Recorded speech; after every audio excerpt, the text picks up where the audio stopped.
file number or claim number to show up on the file? Yeah, gentlemen, this is Mr. Andre. I just have some questions to ask you. I've been hearing some strange things through the grapevine. Ha ha ha. And I'm a veteran. I'm wondering how this pertains to me and who actually has control of the VA benefits and where it comes from, and can it change on a drop of a dime according to what people say, or for instance, somebody says in the grocery store that you don't know, or somebody claiming to be a vet, but they're not. So how does it change? Yes, sir. So you are correct in what you stated.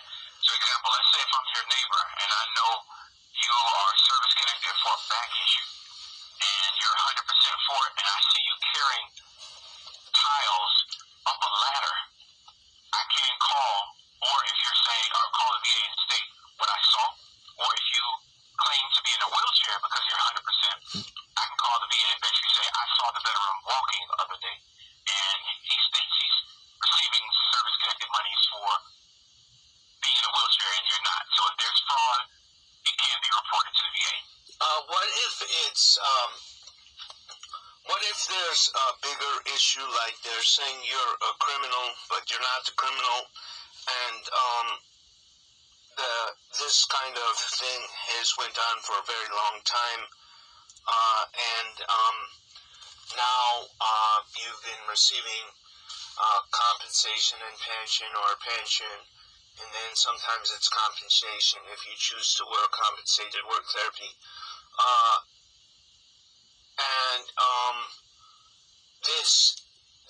Their counsel is inhibiting you as a human being, as a person, having a purpose-driven life that's designed for God. That they're actually lowering the level, saying they're preaching to you and indoctrinating you broken idealistics and so on and so forth. So then you're not able to perform with God's intention or God's purpose. So like if you're sitting at church or wherever you're in the synagogue or in the mosque, and you have the taqwa of Allah, or the way of God, and this is the purpose, having a purpose-driven life, but people are indoctrinating you with broken thoughts, broken promises, fear, and basically constipation of thoughts, bombarding you with negativity, so on and so forth. So based on what I hear you say, that sounds like everyone's daily walk. Because I'm not sure how to respond to that, but I hear what you're saying, and it sounds like a conversation like you and I would have just in general somewhere. But because I have a certain left and right limit, I'm not sure how you want me to attack that. So what is your direct question? My direct question is that I do tree work on the side. So, but there was a group or an entity within the federal government. I'm not naming names, but they weren't honest with their names.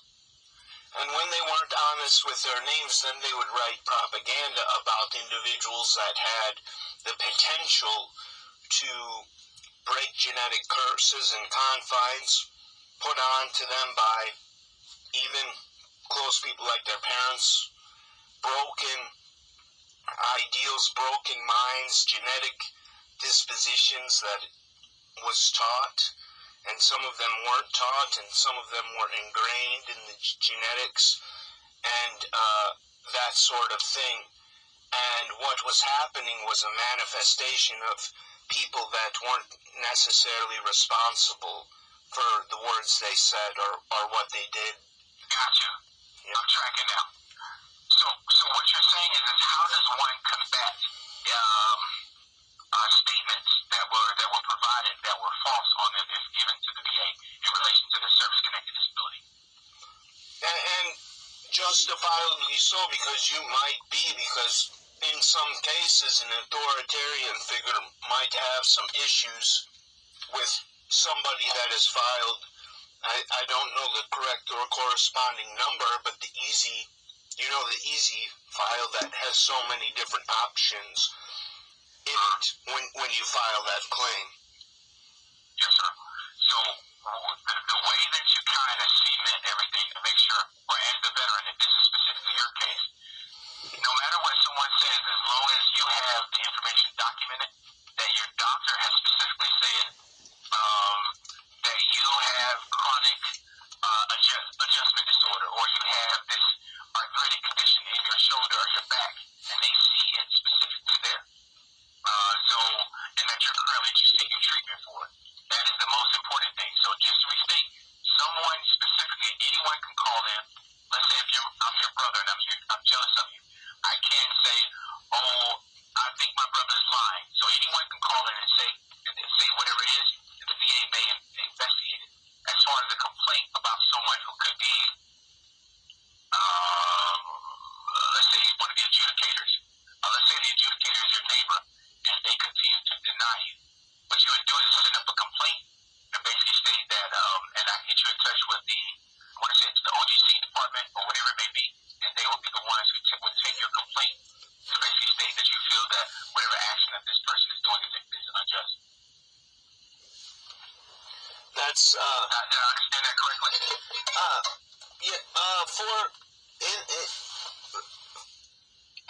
As of now, I believe that is the case because in retrospect, or my foresight is that everybody is going to be disabled to some extent in their life. Whether I agree. That's a correct statement. Whatever, when we reach an elderly state and we're not able to function at a normal rate or a normal speed, and then, things are going to be different, sometimes there's other factors that may or may not be, controlled.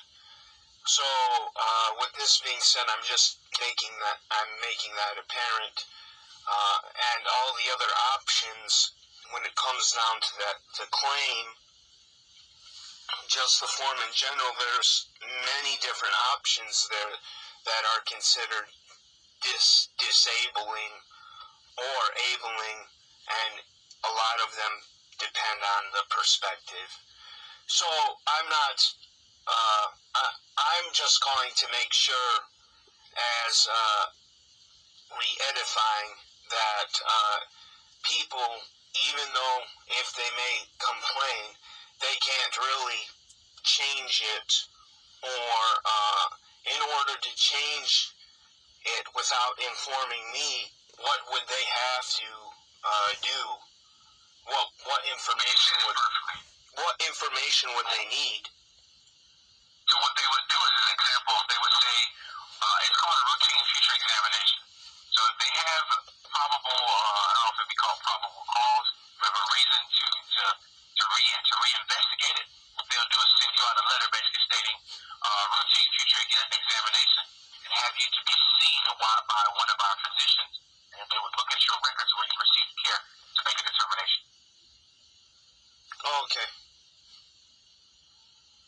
Okay, so, that is the case. I'm against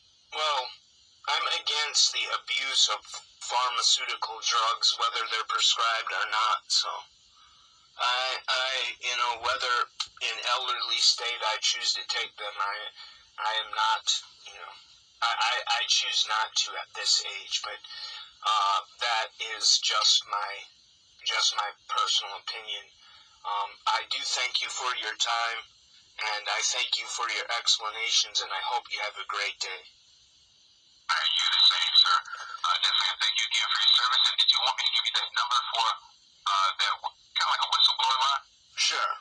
Okay, it's 1-800 Yes. 488 Yes.